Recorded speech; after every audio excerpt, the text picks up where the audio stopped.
Strange Rio, our home.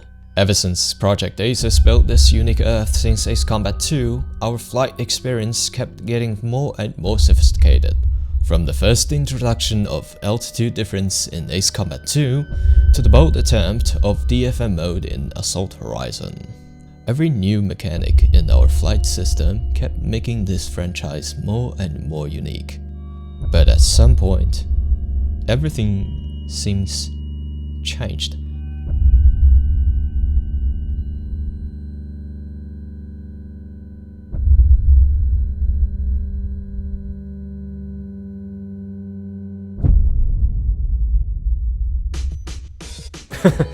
Look familiar? Today we take a look back at our dearest Ace Combat 7. A game that endured exceptionally arduous development, but secret pilot techniques got to blossom. Some were common knowledge, some were forbidden gimmicks, some even once considered as cheating. We will rank them from low to high based on the rarity, difficulty of the execution, and level of tactical advantage they bring. So, without further ado, let's get started. Number 0. Dead Zone Manipulation. We start off with an easy trick exclusively for PC Ace Combat 7. First, connect your controller and open the controller configuration for AC7. On the pop-up window, enable Steam input and head to Edit Layout. Go to the Joysticks tab on the left and click the gear icon for the left stick. Scroll down till you find Dead Zone Source. Set it to Custom and Dead Zone Shape to Square. Max out the output bar and make sure you exit this menu with back button first before closing the config. And it's done. Let's compare before and after in a barrel roll. Wait, how? What is going on?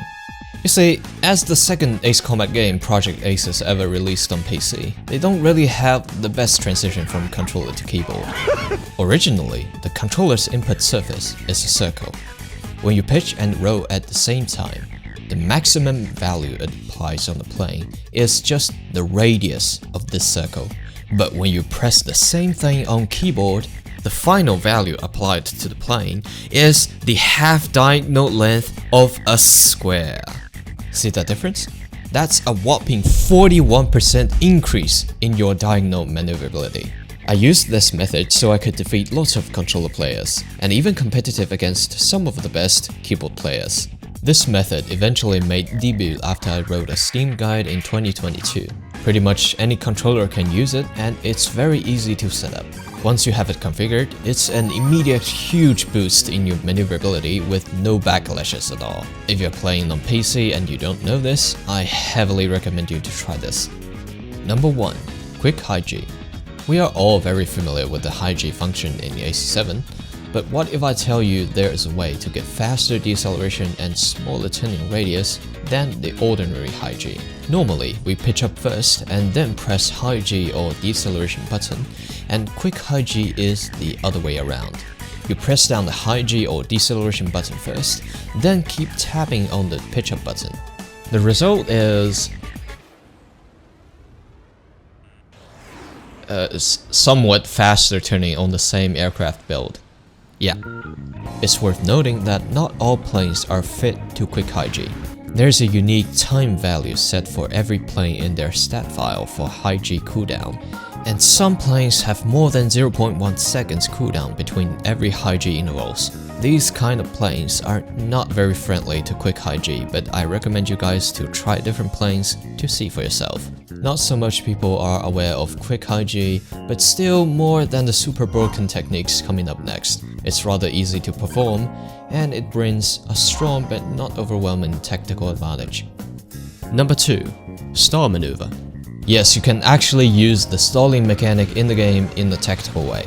When you are energy fighting another player, sometimes you find yourself and the enemy being completely drained off on speed. This is when you make a critical decision. Are you gonna pull that trigger to bet all the rest of your speed in exchange for a brief chance of hitting the enemy, or keep that unending spiral of dogfight? If you success, you can instantly get that positional advantage to end the enemy, and well, if you fail, you'll know. The stall maneuver is not a real technique. However, the difficulty level of an effective stall is extremely high, often even rivals a PSM fight. And chances of benefit is pretty much 50-50, as it's all about decision making. Number 3. Spinjitzu, or just infinite spin. Long before time had a name, the first Spinjitzu master created Ninjago. I mean, there are two phases in a PSM, aka post-stall maneuvers in AC7. The first phase locks your direction of flight for a little while, like a drifting car, and the second phase boosts your plane's turning performance a lot. Thus, they were named Drift Phase and Boost Phase. The infinite loop happens in between them. Once you start a PSM, pitch to about 90 degrees up and roll at 90 degrees to the side. Then simply hold down pitch button and let it spin. Yeah, that's it. The enemy won't be able to hit you very effectively, but neither do you, unless you break the infinite spin proactively by rolling in any other direction. So technically it's a defense skill, not to say you still cannot dodge every missile with it. If you know PSM, you probably already know infinite spin. It's a bit harder to perform as you have to control precisely. And tactical wise, it doesn't give you a lot of advantage because you literally are just spinning in the same place. Number 4. Drift Maelstrom.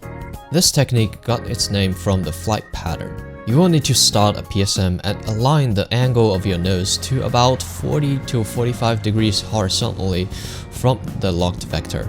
Then you keep that angle from deviating too much as you pitch and roll at the same time. So for controllers, it's even impossible to do the Drift Maelstrom unless you have the controller dead zone configured.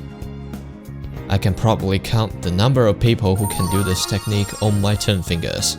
Yeah, and it's very hard to perform, of course.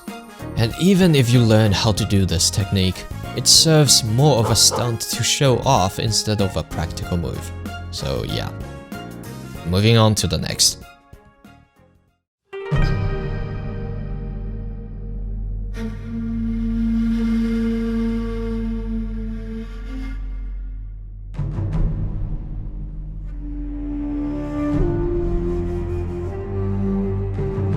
BKF, in full as backwards fly, discovered in 2021 as a technique completely based on a design flaw in Ace Combat 7's flight system. While you are still drifting after you initiate a PSM, make a pitch down input to cancel the current PSM session before you flip over 90 degrees. When the plane is about to recover from the extreme angle of attack, its speed will drop below 500 in a split second. You launch another PSM momentarily. Then you go on and on until you ascend to something else. At this point, the age-old military principle that advance for offense and retreat for defense seems to have completely failed. That is correct. In good hands, BKF allows you to attack and defend at the same time. And what's more, psychological attack on the enemy. Even in the Global Community Championship not so long ago, we had to make a specific rule for both 1v1 players before they are allowed to unleash this technique's true form. Let's have fun in the case that backwards fly is banned or not? I keep forgetting that. It is banned. It's banned. Okay. Backwards fly is banned, yes. Only few in the whole world has mastered this technique, for it requires the most swift reaction, most precise control, and most calm mind. BKF has become a symbol of culture. Okay, might over-exaggerate that a little bit, but yeah, we broke the game. Or was it intentional game design all alone? Personally, I think these techniques actually adds a lot more depth into Ace Combat 7 than it originally was. But what do you think about these techniques, and what techniques should Ace Combat 8 have? Because I'm pretty sure they still have post-stall maneuvers in the system. Let me know your thoughts in the comment section. I look forward to meet you guys in Ace Combat 8, and thanks friend, see you in the next video. Bye bye!